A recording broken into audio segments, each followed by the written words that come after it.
Hello, and welcome to today's Micron Valued Partner Seminar, Storage Security and Why Are Self-Encrypting SSDs Not the Norm? I'm Matt Wokus, Strategic Marketing Manager for Micron Storage, and I'll be your moderator for today's webinar. But before I introduce today's presenters, just a couple of reminders. You can submit questions at any time during the presentation using the Q&A tool, and I'll ask your question to our presenter during the program. Also, if you have to leave before we conclude, and I'm sorry if you do, remember that this webinar is recorded and you can watch it on demand within an hour of the conclusion using the same link you used to log in today. And just by joining us today, you're automatically entered into our drawing for one of our two Crucial by Micron MX200 250 gigabit self-encrypting SSD. So the winners will be notified following the webcast. And with that, let's get started. Today, as part of National Cybersecurity Awareness Month, we're focusing on data security and self-encrypting SSDs for both notebook computers and enterprise data centers. And we have two presenters with us today. First, we welcome back our returning champion, veteran of Micron Storage webinar presentations, John Tanguy, who is a Senior Technical Marketing Engineer for Micron SSDs. John, welcome back. Thanks, Matt. Good to be here. Thank you. And also, new to our webcast, we want to welcome your co-presenter, Dr. Robert Thibadeau, who is an adjunct professor at the Carnegie-Mellon School of Computer Science and is also the chairman and CEO of Bright Plaza, as well as one of the founders of the new Drive Trust Alliance, which we'll be learning more about today. So, Bob, thanks for joining us today. Thank you. And I think with that, John, I understand, we're talking about data security, and could you just kind of give us a picture of how prevalent data breaches are and what the risks are to users and companies? Yeah, absolutely, and we'll dive right into the why we're here part of the conversation, and then talk about what we can do about it. So let's dive right in. So trends in data security breach. And you can see here this slide is a little bit dated, going up to 2013, a couple of years ago, but I still feel like it's a valuable pointer to what the trends are and what we're facing as we go forward. So very quickly, I'll mention the data comes from the Open Security Foundation. And what they found was between 2010 and 2013, you had in this left part of the chart here, you show basically a doubling of data breaches that are reported to the Open Security Foundation over that 3-year or 4-year span. And so doubling in that time period obviously is very significant. Now what we want to highlight, of course, is one particular type of data breach, and that has to do with lost and stolen drives, lost and stolen computers and laptops, and that sort of thing. And so highlighted in red or circled in red here is that particular part of the chart. So what you're seeing here is that between 2010 and 2013, actually this is good news. The percentage of those data breaches actually went down from about 20% or 23% or so down to about 12%. So a half in the rate. However, you're still talking about 10 or 12% of the data breaches that occurred of an increasing amount of total data breaches. So even though we're making progress with regard to stolen devices, we've still got a pretty significant problem. So here's more of the why we're here part. Again, between 10 and 20% of all the data breaches that we're going to talk about today actually do involve lost or stolen storage devices to this day. And here's some bullet points that point to the real significance of this issue. Every time there's a corporate data breach, the kinds that you hear about coming from Home Depot and Target and those sorts of things, you're talking about an average amount of damage cost due to that breach of almost $6 million. One of the scary parts of that is, according to our friends at the Ponemon Institute, more than half of that amount for every data breach is actually due to lost business going forward because of that loss of confidence that your customer base has in you. More bullet points. 60% of corporate users have a laptop as their primary computer. And so laptops and important corporate data, sensitive data, is moving about the world like it's never moved before. 40% of corporate employees are bring your own device users. So that brings a whole new level of concern, because you could have variability in the security measures that each individual device is taking. Over 1 billion data records, and updating the data a little bit, over 1 billion data records were reported compromised during 2014 alone. That's from Gemalto. And I will point out that the same data set from Gemalto says that last year, in 2013, there were about 500 million records lost. So that's a doubling in 1 year.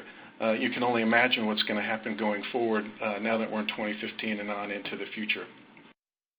Not only that, but of course, these lost records of sensitive data that has to be reported, but corporate data, confidential design data, and things like that aren't necessarily a risk to your customers, but can be financially devastating, competitively devastating, that sort of thing. Loss of intellectual property obviously can be as important as losing sensitive customer data. And then, of course, breach laws require, in many cases, that loss of that sensitive customer data be reported publicly. So these are kind of the threat models that we think about with regard to data that can be lost. And I want to point out the data, the particular threat, that we're talking about today. So data in use is simply data that's being used right now by an application or the operating system, susceptible to loss or damage by malware. The TCG Opal and TCG Enterprise drives that we're going to talk about in just a moment don't protect data in use. Encryption is not a substitute for virus protection and firewalls and other data security measures that we're still taking. Data in motion is data that's traversing a network or the internet and is susceptible to hackers. Again, we're not talking about that today. What we are talking about is protecting data at rest, and that's data that is physically stored on a storage device. The device itself is susceptible to physical theft. And TCG Opal and TCG Enterprise compliant drives are effective measures to secure that data at rest for your storage devices. More threats. Another threat model that we want to talk about today is actually data breach at decommission. And what this has to do with is devices that, for whatever reason, we decide we want to retire or repurpose or what have you. It could be as simple as computers that are being used in your enterprise and you want to move on to newer models and donate the old ones to the local library or school. And you can see here that apparently is fraught with danger, even for firms that you may think really should know better. Lockheed Martin deals with sensitive data all the time, and yet they had an encrypted drive that escaped into eBay that contained test launch procedures for one of their ground-to-air missile systems. It was formatted but not securely erased, and we're going to talk about that in a moment. The state of New Jersey lost a bunch of computers, or computers that were, I guess I should say, nearly auctioned off, that had very sensitive Social Security and tax information. They made no attempt to erase the data, but by the reports, fortunately, they were able to corral those computers. We hope, at least. And even NASA had some computers that ended up being sold through a secondhand computer store. They had sanitization and disposal procedures and regulations in place, but they weren't followed, potentially because they were very difficult. But they would have to answer that particular problem. Or question, rather. So who needs TCG encryption? And of course, TCG is the Trusted Computing Group, which is the organization that helps standardize and formalize all these particular measures that we're talking about today. Everybody needs it. Anybody who stores sensitive data on a electronic storage device. So anywhere from the guy here you see in the airport computing on his way to a business trip to the data center has to have it, really should have it. Personal sensitive data and images, tax records, especially these days protected health information, which worldwide now is being protected by law and regulation, and of course financial records and reports. So let's talk about these Opal and Enterprise one at a time real quickly.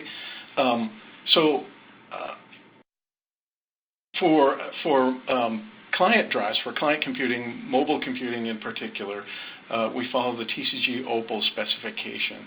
It's a 256-bit hardware encryption engine that's mated with TCG Opal 2 in the current iteration, TCG Opal 2 compliant firmware, and then paired with encryption management software. And a lot of these firms you've probably heard about, WinMagic, Symantec, and Wave, and others. I hate to exclude, but I only have a little bit of space here. Others provide encryption management software, which allows you to manage authentication, passwords, and that sort of thing, and mate that with the encryption key on your drive. You also see this little green symbol here for the open source initiative. I included that because today we really want to talk about open source software management too. I will leave that for Bob to talk about a little bit later today. One final piece of the puzzle is this IEEE 1667 protocol. That's a protocol for the authentication of detachable storage devices. For detachable storage devices, the industry felt like, or parts of the industry felt like that we had the TCG Opal specification, but even though SATA drives are not technically detachable, they certainly can be if you turn enough screws. And so this felt like a good way to add additional protection to the authentication of your storage devices. Microsoft in particular, within BitLocker in Windows 8.x and Windows 10, uses TCG Opal plus the IEEE 1667 protocol to provide what they call eDrive. And that's just another way of using a TCG Opal self-encrypting drive. So, John, for truly a self-encrypting drive, you have to have all four of those elements for a client computing? Actually, that's a really good question, Matt. And the answer is actually no. If you are using your self-encrypting drive through BitLocker, then the answer is yes. But that is a very specific case. And, of course, Microsoft is one of the 400-pound gorillas in the room, and so it is very helpful to have all four of those bases covered. On the other hand, many of the other software vendors only require that you be a TCG Opal 2.0 drive. Now, being an eDrive and having the 1667 protocol does not preclude you from using anybody else. It's a little bit of a one-way street there. So that's a really good question. IEEE 1667 is only for Microsoft BitLocker and eDrive. Gotcha. Okay, so moving on. So I intentionally and very deliberately put introducing in quotes here. So introducing TCG Enterprise. And the reason I do that is because clearly the TCG Enterprise spec is just as old, if not older, than the TCG Opal spec. But it does have a different, obviously, application. And from our standpoint at Micron, it is new, and I'll talk a little bit about that. So TCG Enterprise is the data security standard which is enterprise focused that comes from the Trusted Computing Group. What does it do? Again, protects data at rest through encryption. With an encryption key that never leaves the drive, is generated by the SSD itself. And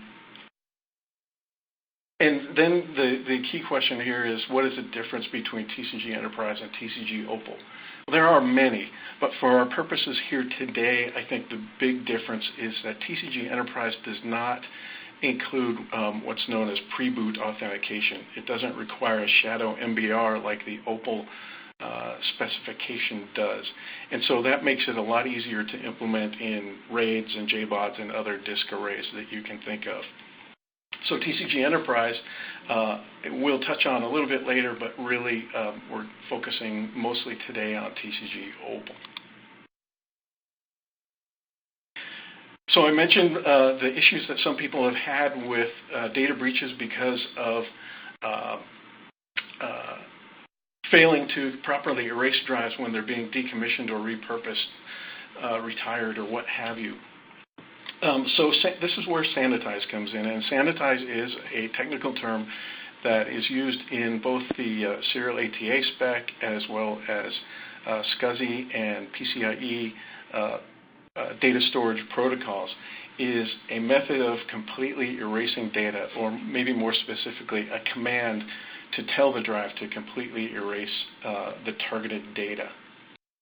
It's fast, easy, and inexpensive. I put this image here on this slide on purpose because you hear all kinds of stories of people with hard drives who have to go through elaborate means like literally drilling holes through the disks to ensure that the data is completely unreadable.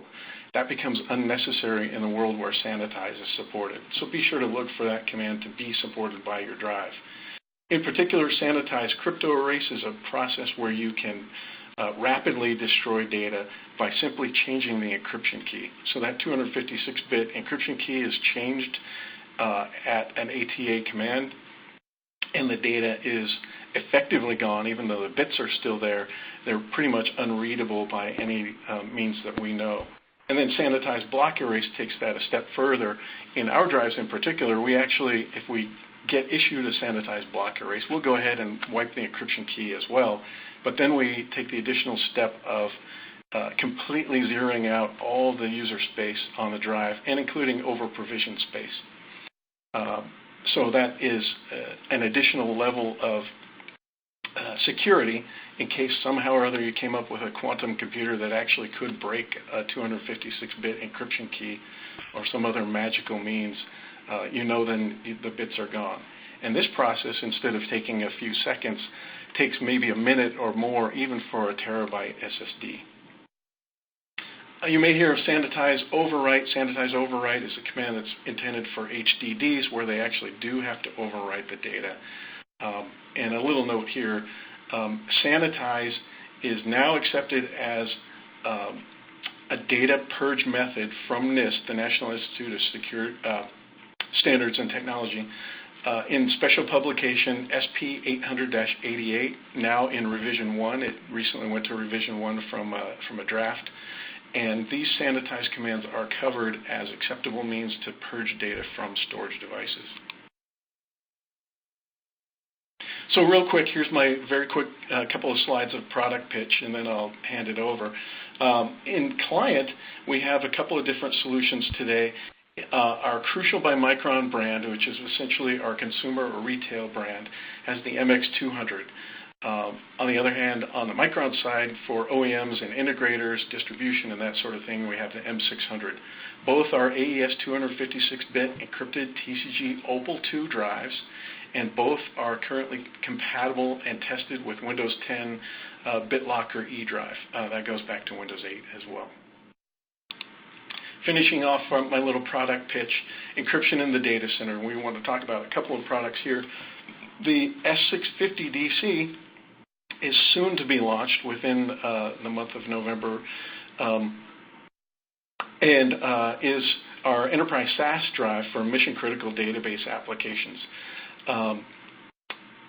S650DC in particular will be available in a FIPS 140-2 certified edition coming in the spring of 2016.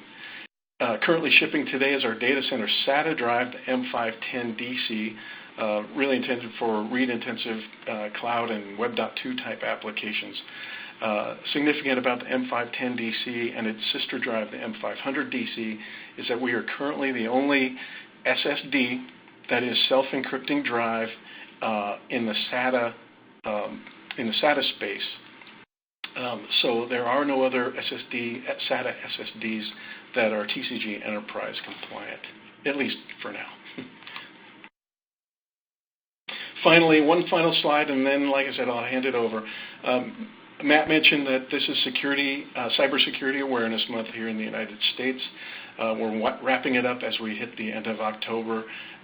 The hashtag CyberAware on Twitter, you can find a lot of information.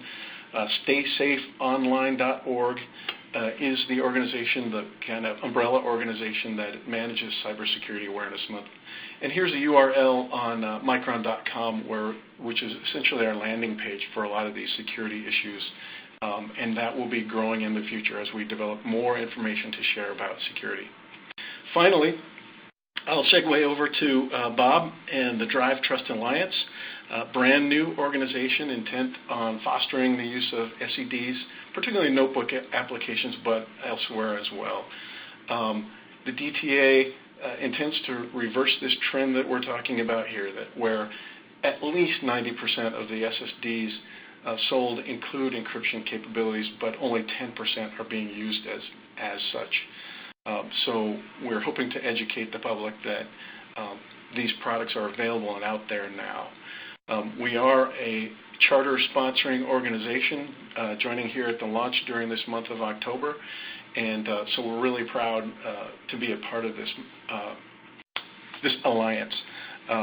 We at Micron have been we're on our 4th generation of self-encrypting drives now, and we're really proud to have worked with Bob for the past few years on our self-encrypting drives with regard to some of his past lives, and proud to be working with him going forward. So with that, Matt, I'm going to hand it back over to you. Terrific. And Bob, welcome, and please take it away. Okay. So let me give you all a little path into this so you can see where we're headed. There was one of the things that John just said was that there's fairly limited adoption on self-encrypting drives in certain areas, mainly laptop and in some cases mobile. And we'll see how this is rapidly changing and how, in fact, we've had a hugely, fantastically successful introduction to the technology, and there is fantastically successful adoption on self-encrypting drives. It's just not necessarily in a space that most people have seen yet, and I'll explain where we've had the fantastically successful adoption and in the areas that we're trying to basically inform people as to the opportunity for future adoption and so forth and so on.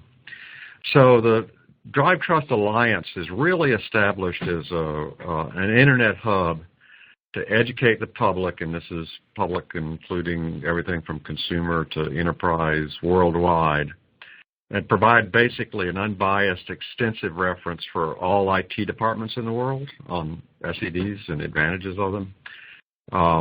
The providers of SEDs, companies that provide them, providers of SED software, and even individual users who want to know how to acquire and use SEDs. In the first few years of SEDs coming out, lots of individual users couldn't figure out how to buy them. They couldn't figure out how to integrate them and so forth and so on. And so what we're doing is we're trying to provide the butter that makes it easy to acquire this technology, whether you're an individual or a small company or a medium-sized company or a large company and so forth and so on. And so that's our sole purpose in life is really to make all this easy and provide a single hub for all SEDs. So this is our home page, and it's drivetrust.com. And you'll see that we state up front, 1 billion people a day use self-encrypting drive technology. And what I hope to do is absolutely convince you in the next few minutes that this is true. So it is a really interesting technology because you can be using it and never know you're using it and never see any issues. It's unlike a lot of security technologies. It's something that you can integrate into your daily life without even noticing it's going on.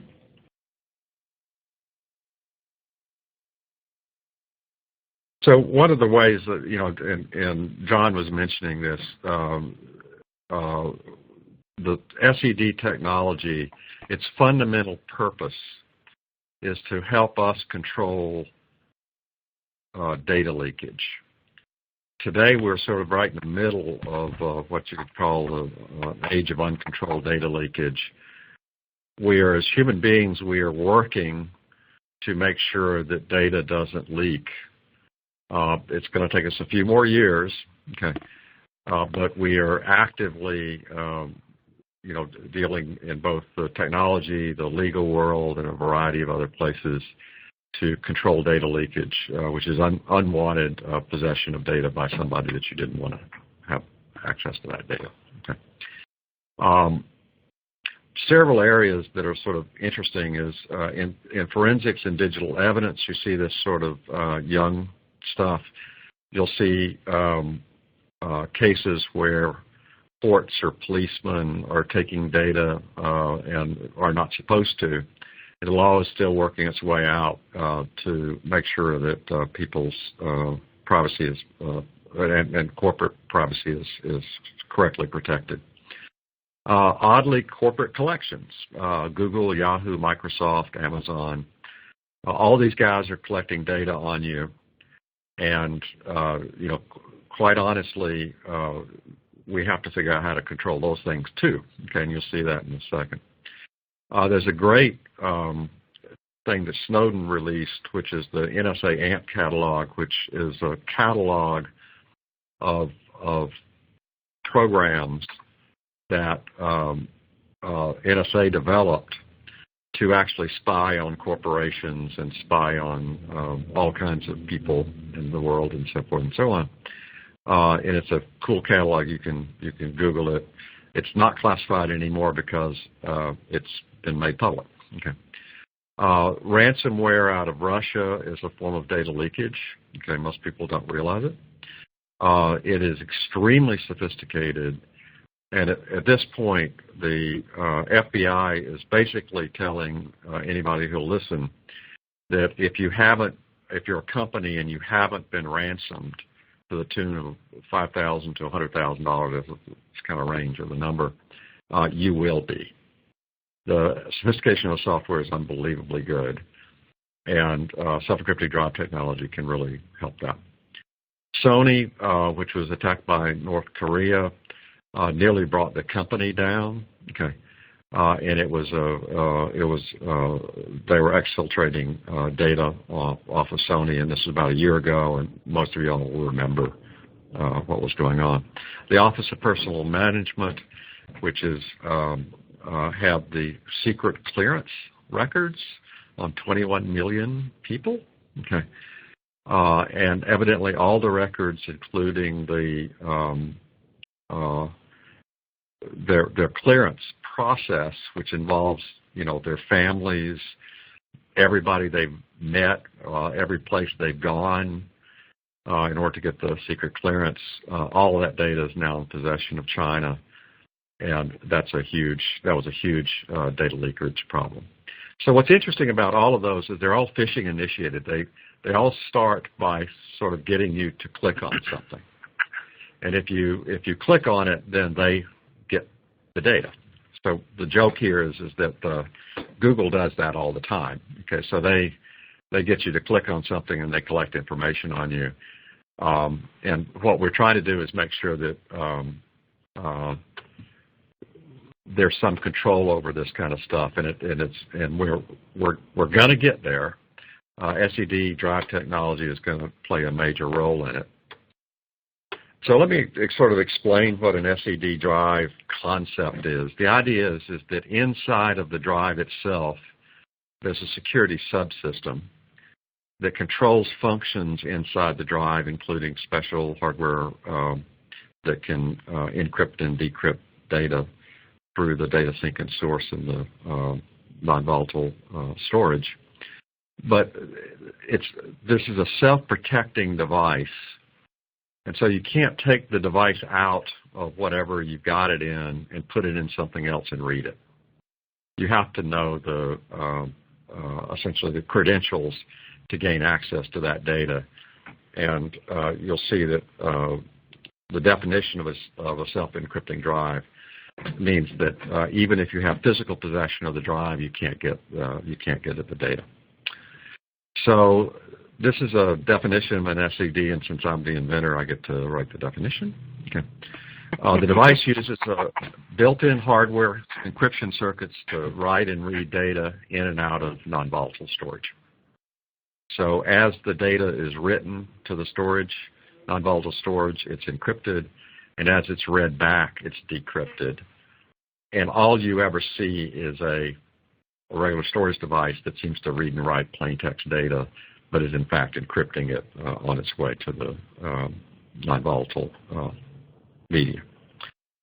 So the second requirement is that there be at least one media encryption key, and this is the key that's encrypting the data on the storage, that's protected by at least one key encryption key, and think password, but think cryptographic password. Okay. And then if one or more key encryption keys have not decrypted the media encryption key, the data that the media encryption key protects is not available. In fact, you can take the drive and you can reverse engineer it to your heart's content, and you'll attempt to read anything off it you want, and you will never see you'll never have access to the actual media encryption key without the right credentials to get at the data. And those are credentials that only are known outside the drive. There's no hackable version of the credentials inside the drive. So, Bob. Yeah. We actually have a question from the group. Someone's asking, so if my cloud storage provider offers end-to-end encryption solution where I generated my own encrypt key, then how does an SED generate a key that provider has knowledge of? So that's like 5 questions. So let's go through this a little bit further, and then I'll answer that question. Okay. Great. So this is the proof, and I think anybody reading this proof, will agree 1 billion people a day use SEDs, and it's wildly successful. So if you go on drivetrust.com and you do the education menu and SEDs, you'll see this same thing. 100% of all enterprise storage in the world is basically TCG enterprise. It's crazy, it's true. It's for fast, safe, and effective repurposing and disposal. And essentially all cloud data centers, for example, and this is just one of many examples, 100% of all Google storage is TCG. It's actually TCG Enterprise or TCG Opal. 100%. Right there, you're getting close to 1 billion people a day. Okay. Oh yeah. Yeah, and then 100% of all Facebook, 100% of all Amazon. We're there, guys. People are using self-encrypting drives all the time and don't know it. 100% of all office class printers and copiers in the world use SEDs, TCG SEDs. And that's to protect against theft about what people have printed. We've knocked the number up again, a huge number. 100%, though the two above are approximately 100%, but for the Apple iOS devices, ever since the first iPhone came out, are all self-encrypting storage devices exactly as described. So when you set the password, you're setting the key encryption key, and all the user data, the data at rest until the user logs in, is protected by the self-encrypting property of all Apple iOS devices. And then last week we had a huge event happen. It's going to have a global effect. Google just last week changed the licensing policy on Android, and it now requires all Androids to be SEDs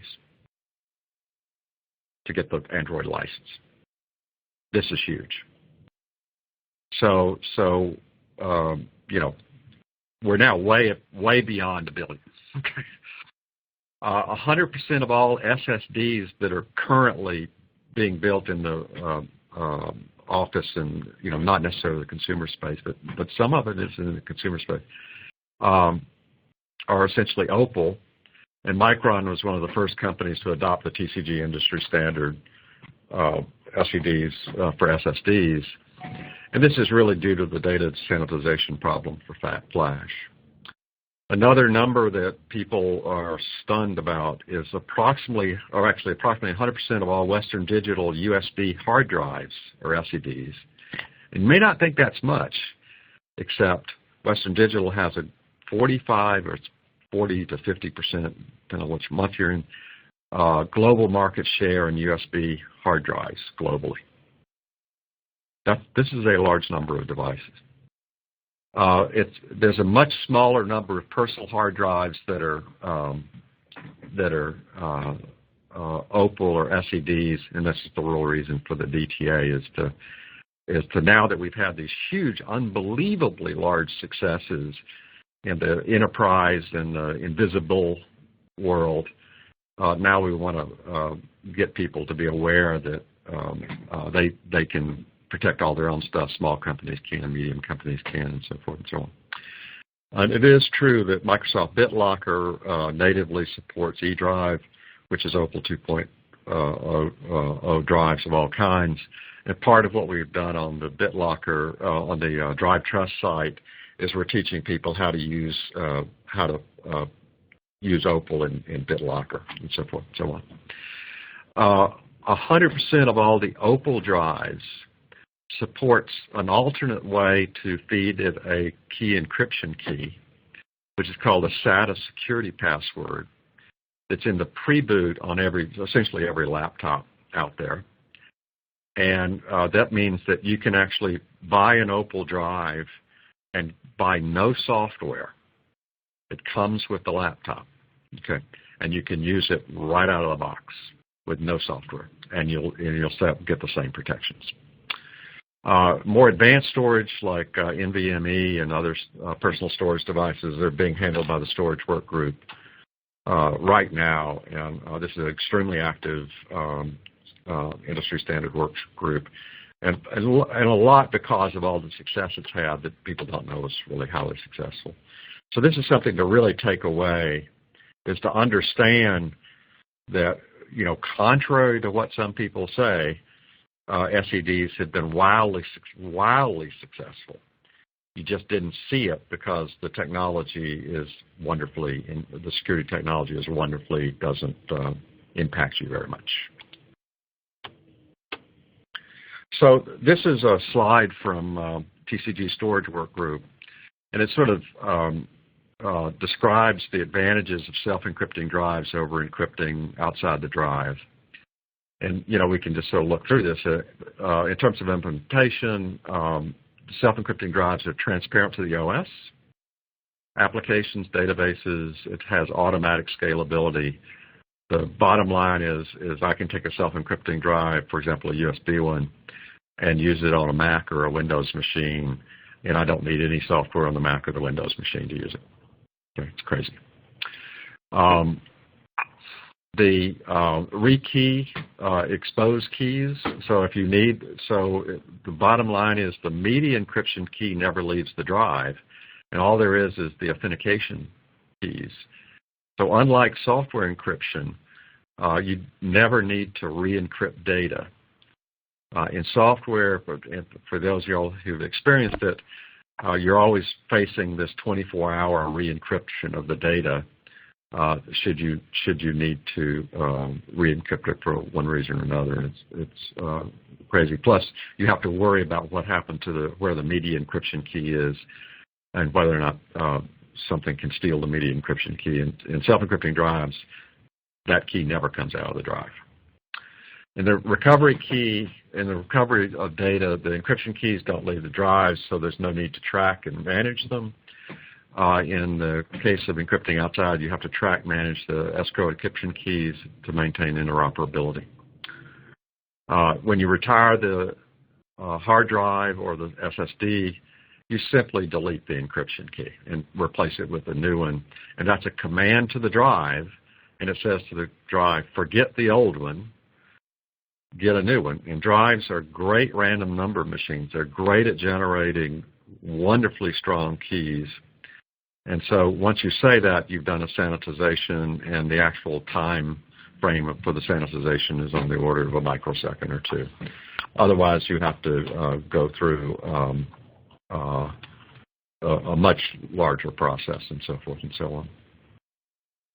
So self-encrypting drives have huge advantages, and those advantages have actually been used. That's the reason you saw those 100%, is that once these companies understood the advantages, they adopted them, okay, because they were clear and understandable and so forth. So there's this ease of use, which is because it's an integral part of the drive electronics, security is added in and not on. There's transparency from the factory already encrypting. The self-encrypting drives are encrypting day one when they're born, and they will never stop encrypting. Now, the keys could change, but they never stop encrypting. Performance, they operate at full drive speeds. There's no work slowdown whatsoever. You get the job done. SEDs are mature and time-tested technology. This is not immature technology anymore. We're now well in the world of mature technology. And then scalability, think Google. Google simply scaled, okay? It was not hard. They bought self-encrypting drives. And if you can scale to Google's scale, you can scale, okay? So another little factoid that's interesting about self-encrypting drives on phones, given the Android announcement, and you'll see why Apple adopted this, software encryption by phone in phones reduces the battery life by about 40% on the phone. So if you turn on software encryption for user data on your phone, you'll lose about 40% of the battery life, and that's Nokia research. And that's why phones that require encryption of all user data use SED technology, where there's no measurable impact on battery life. It's crazy. It has everything to do with letting a complicated processor do encryption versus have a few thousand gates do it. And so there's another reason for the SED incredible market success. Now, and this has been flavored through all of this, but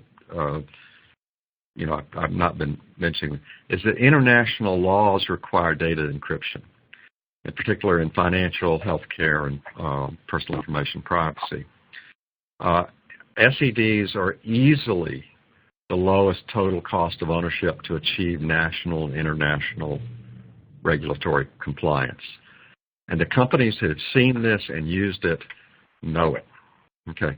And what we're trying to do in the Drive Trust Alliance is communicate this kind of stuff out to the larger market, so that they can challenge us on this. We'll defend it and show them why this is all true.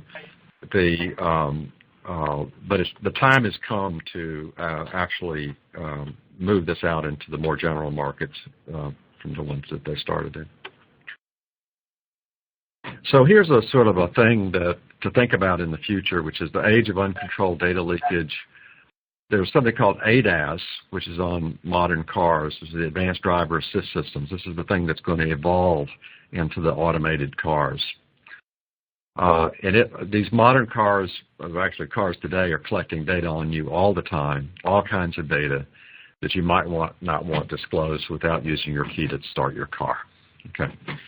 So if somebody says, if your car's in a parking lot, somebody can't come along, pull memory out of your car, and then, basically threaten you with the data of what they've learned you've been doing. Okay.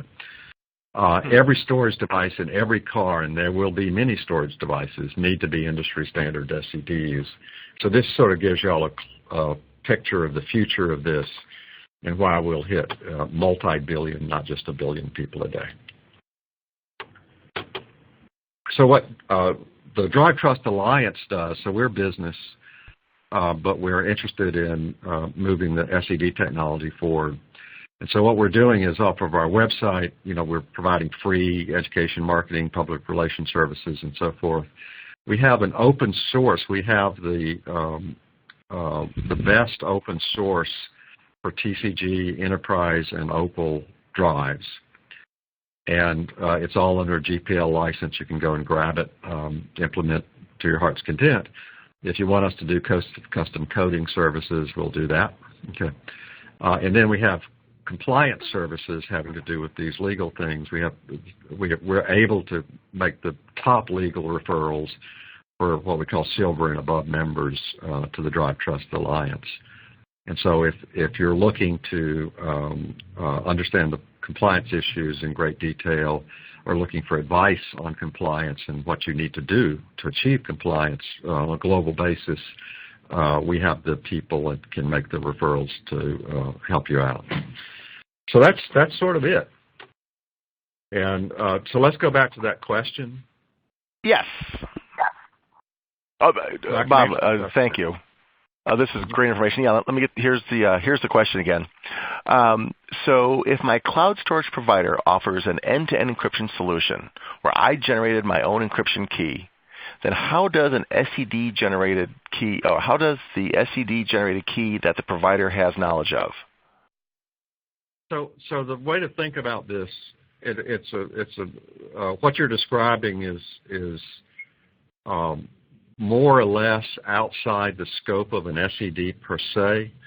So if you're a security guy, if you're the cloud provider, okay, you may need to encrypt everything, okay.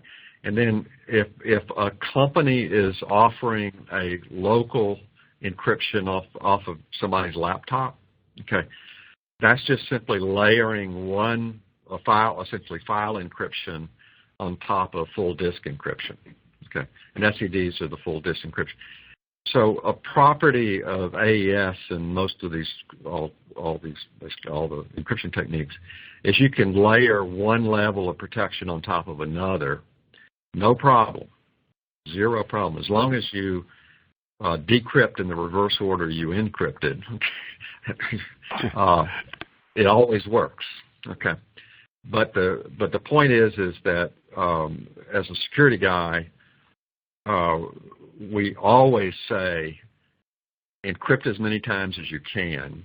Okay, that makes it like really hard for somebody to get at this stuff. Okay, and then so encryption is sort of designed to be layered, and so you can, from a personal point of view, use an SED, but it's I'll give you another example. In the big cloud data centers, the enterprise SEDs are made to work with virtual machines, and so you can have up to 1,024 independent self-encrypting ranges on one of these drives. And so there, if you're a company, you can have a full virtual machine. Let's pick two companies at random. Ford could have a full virtual machine running on the same drive as GM has a full virtual machine, but both of them are independently protecting their stuff, and one can't see what the other guy's writing or reading. This is crazy, but that's how part of the whole use case is around the enterprise self-encrypting drives. But in general, the way to think about self-encrypting drives is they allow you to protect data on your storage device, all the data that's written to it, and all the data that's read back from it. But it is not it's not one of these models that says, I've got the media encryption key on my laptop, and I'm going to pass the media encryption key, or keep the media encryption key on my laptop and expect. So a self-encrypting drive will not give you the encrypted data off of it. Right. It will decrypt it on the way out if you've got the right key in the first place. And so we specifically prohibit exposing the encrypted data, and part of the reason is the data leakage problem. there's data that will leak if you expose some of the. There are ways that people can get some data off of what you've been storing. Okay. Now it may not do them any good, but we specifically wanted extremely strong protection for the data. So we're really in the business. The self-encrypting drives are really in the business of what if a bad guy gets a hold of the storage. What can he do? He can't get anything, period. Right. Okay. We actually, someone did mention as far as another advantage of the hardware encryption versus doing it software is it would not interfere with dedupe or compression in the sense that if it did it software. Correct. So you can compress your data. And there is no interference with the encryption. You can dedupe. Everything is completely operational. It's all transparent to the encryption that's taking place. Completely no interference with other software.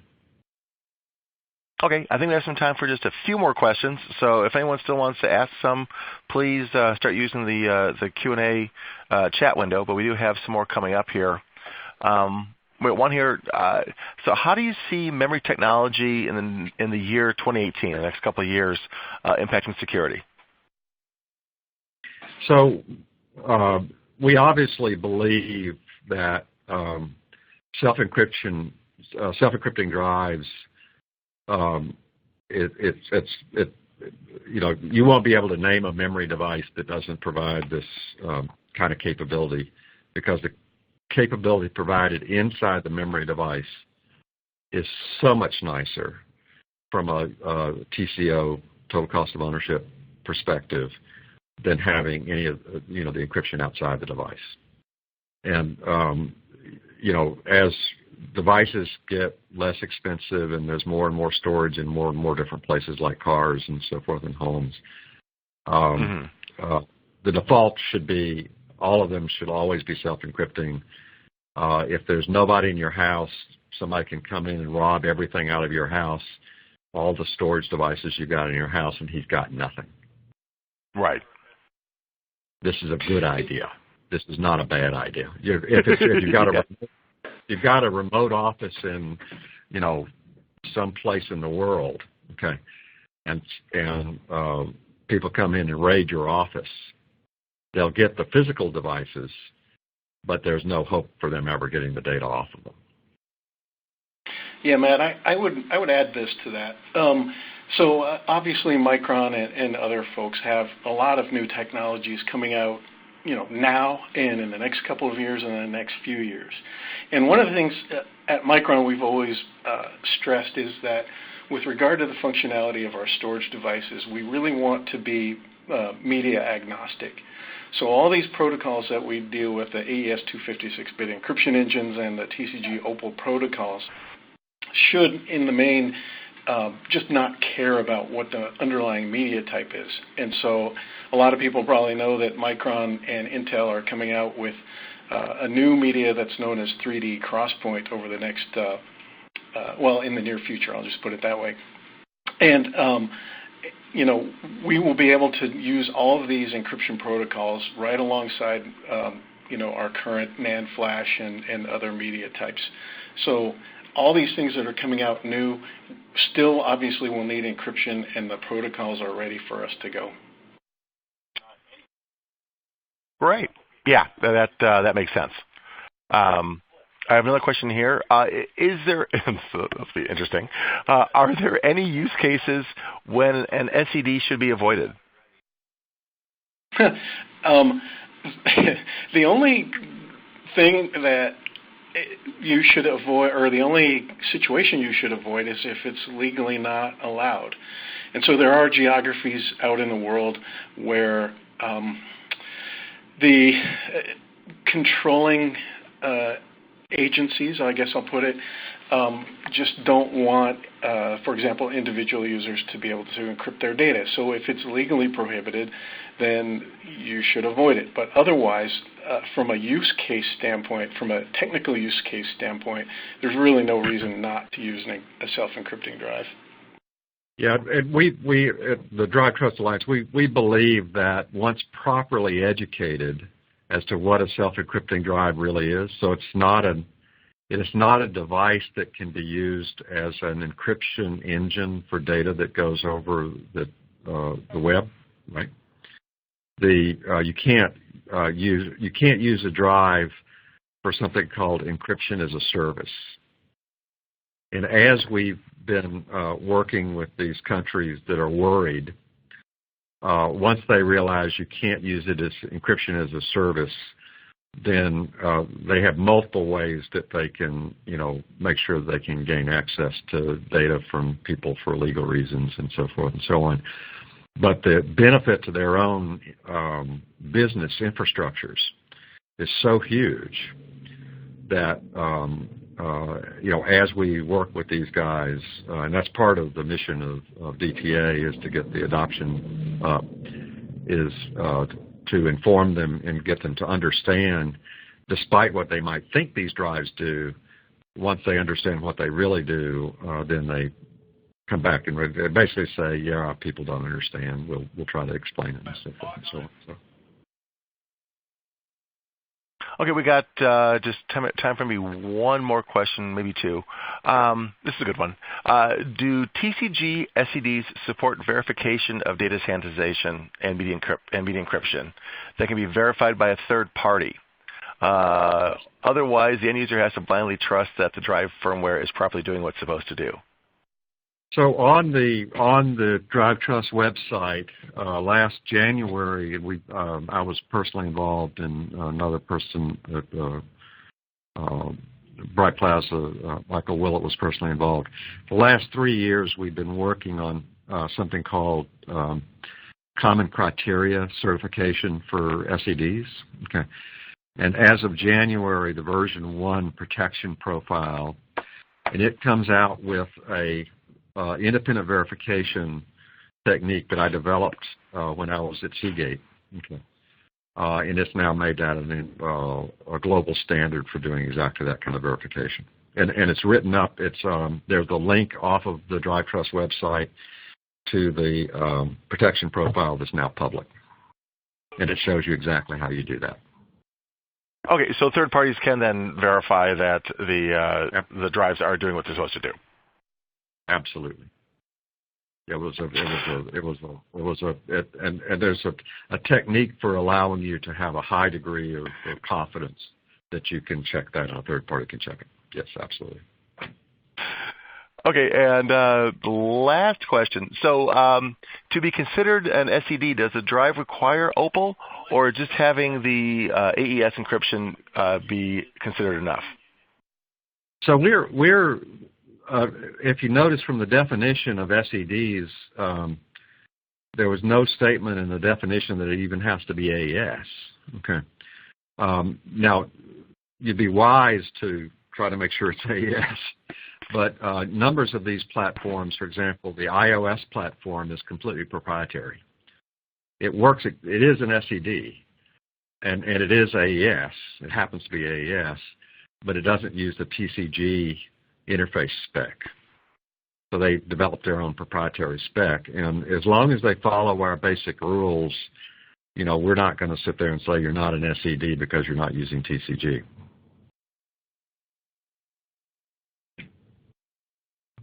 So the right answer is that what you need transparency. And in the case of Apple, every year or in the January timeframe, they publish an extremely detailed security profile for iOS, and you can basically pick it up off the web and see for yourself what they do. And they do a good job. Okay. I think we're getting up to the top of the hour. So, again, Bob and John, thank you very much for your time and participating in this webcast. Thank you. Thank you. And everyone that's still on the line, remember, if you want to contact John or Bob, just use the email or LinkedIn icons on the speaker bio to connect.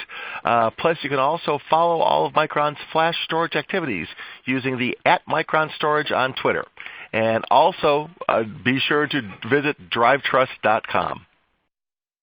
And again, I want to thank everyone who joined us today, and we'll be drawing the winners for our 2 crucial MX200 self-encrypting drives. You can have this for yourself, for those of you who just joined us live, and we'll notify you directly. So until next time, I'm Matt Wokus, and on behalf of the entire Micron Storage team, thank you for joining us, and have a great afternoon.